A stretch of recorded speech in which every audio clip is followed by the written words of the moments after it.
Bab 54. Sudah tak bernapas. Begitu Luer mendengar ini, tubuhnya tiba-tiba terkulai lemas ke tanah. Ketika mengetahui bahwa Luer yang meracuni Mosu, Molly merasa marah dan kesal. Ketika para pengawal datang dengan membawa alat penyiksaan berupa alat penjepit jari tangan, Molly segera melangkah maju dan memasang alat penyiksaan pada 10 jari Luer. Lalu menariknya dengan keras. Luer, katakan dengan jujur, siapa yang memerintahkanmu untuk meracuni Mosu? Jika kamu tidak mengaku, aku akan mengambil nyawamu. Molly tidak akan memaafkan Luer dan dalang di belakangnya karena sudah berani mencelakai adiknya. Luer menjerit kesakitan. Saat alat penyiksaan itu dipasangkan, jari-jarinya hampir saja patah, dan tangannya penuh dengan darah. Dia merasa sangat kesakitan, tetapi dia masih keras kepala. Tidak ada yang memerintahkanku. Semuanya adalah keputusanku sendiri. Aku memiliki dendam pribadi dengan Mosu. Aku yang meracuninya. Tidak ada yang memerintahkanku. Ini berarti Luer mengaku bersalah. Namun, dia tidak mengungkapkan siapa yang berada di baliknya. Yun Ruoiwei berkata dengan dingin, Mosu selalu baik kepada orang lain dan memiliki banyak teman. Kenapa kamu bisa memiliki dendam dengannya? Fener yang berada di sebelah berkata, Permaisuri, jangan dengarkan omong kosongnya. Dia tidak memiliki masalah dengan Mosu. Dia bahkan suka padanya dan diam-diam mencintainya. Bagaimana dia akan meracuninya? Sekarang, Luer semakin panik. Para pengawal sudah mulai menggunakan alat penyiksaan lagi dengan kejam. Hampir saja mematahkan jari-jari Luer.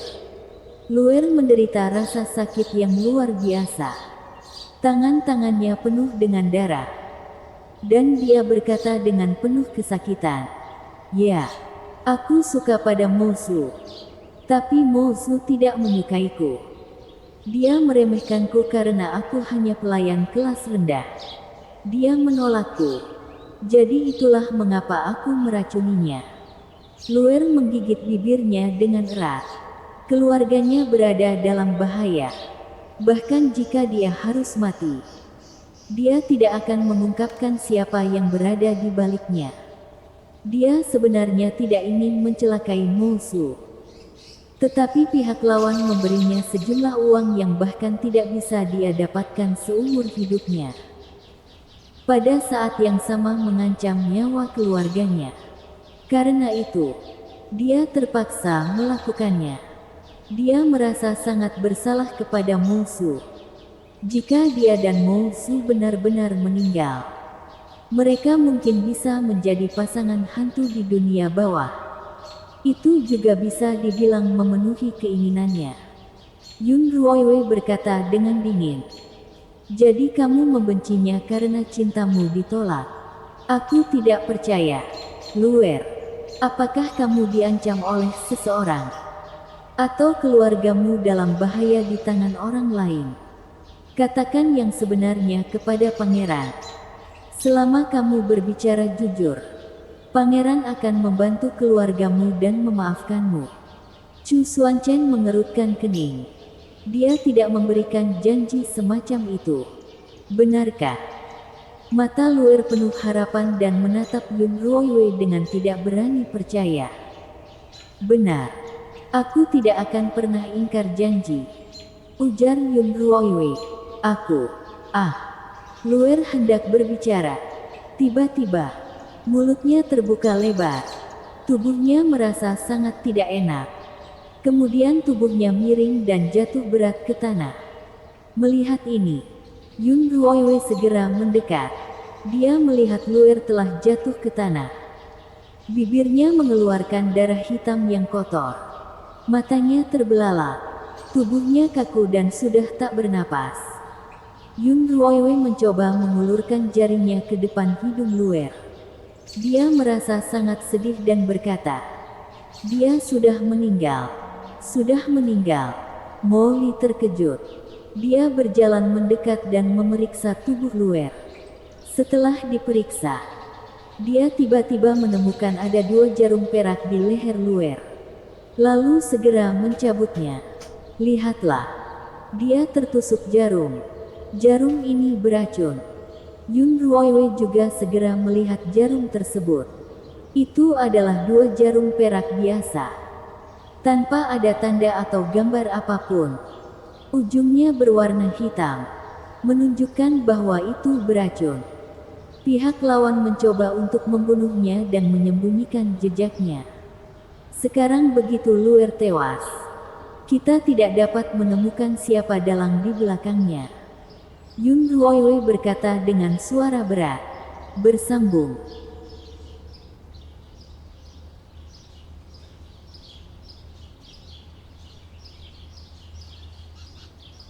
Bab 55. Permaisuri hebat. Chu Xuanchen juga terkejut.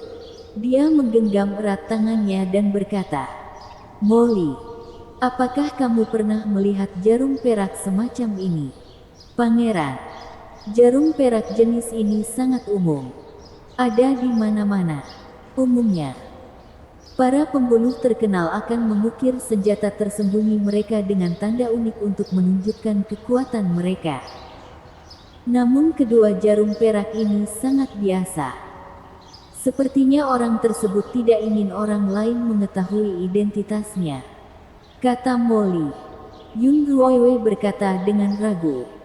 Jarumnya memang biasa, tapi racunnya tidak biasa. Racun ini menutup tenggorokan ketika melihat darah. Diekstraksi dari racun pohon curare. Racun ini dapat membunuh orang dalam sekejap. Orang yang bisa menggunakan racun semacam ini pasti bukan orang biasa. Selama kamu pergi ke ahli racun untuk memeriksanya, kamu mungkin bisa menemukan petunjuk. Wah, permaisuri, kamu sungguh luar biasa. Bagaimana kamu bisa tahu semua ini? Pada saat ini, seorang pelayan di samping tiba-tiba bertepuk tangan. Setelah dia selesai bertepuk tangan, pelayan lainnya juga memandang Yun Ruoiwei dengan penuh kekaguman. Karena permaisuri tampil sangat baik malam ini sehingga mereka tidak bisa menahan diri untuk memujinya. Melihat tatapan semua orang yang memujanya, Yun Ruoiwei sedikit tak berani percaya. Jika dia tidak salah ingat, para pelayan ini dulu meremehkannya, memperlakukannya dengan buruk dan tidak menghormatinya sama sekali. Tak disangka, dalam sekejap mata, mereka sudah berubah. Dia tahu bahwa semakin tinggi pujian yang diberikan, semakin sakit jika jatuh. Jadi dia berkata dengan tenang, sebenarnya, aku tidak tahu apa-apa. Aku mempelajarinya dari buku. Hanya mengambil pengetahuan orang lain. Hanya memujimu sedikit. Kamu sudah terbang. Chu Xuanchen segera mengejeknya dan memberi perintah kepada Molly. Pembunuhnya baru saja selesai membunuh Luer. Pasti belum pergi jauh. Cepat kejar. Chu Xuanchen tak menyangka para pembunuh itu begitu berani. Bahkan berani membunuh orang di kediamannya. Dia harus menemukan orang ini. Ya, pangeran. Aku akan segera pergi. Tapi Mosu. Molly melirik ke kamar dengan cemas. Jangan khawatir. Kejar pembunuhnya. Serahkan Mosu padaku, kata Yun Ruoiwei. Terima kasih permaisuri. Tapi Oleander sangat beracun. Apakah permaisuri juga bisa mendetoksifikasinya? Molly sedikit tidak percaya. Yun Ruoiwei berkata, aku tidak yakin. Tapi aku akan mencoba yang terbaik. Bagaimana seorang dokter bisa dengan tenang memberikan jaminan kepada orang mengenai hal semacam ini? Tidak boleh omong besar. Kalau sudah berjanji, begitu tidak bisa menyembuhkan pasien, akibatnya akan sangat buruk. Molly menghela napas berat. menatap ke ruang belakang dengan cemas, dan dengan cepat membawa bawahannya pergi. Chu Xuanchen berdiri dengan dingin. Jubah brokat birunya berkibar tertiup angin. Dengan pola gelap mengambang di jubahnya. Alis dan bibirnya terlihat dingin. Yun Ruoiwei, kamu tidak boleh, tidak yakin. Jika terjadi sesuatu pada musuh, kamu akan meminta pertanggungjawabanku.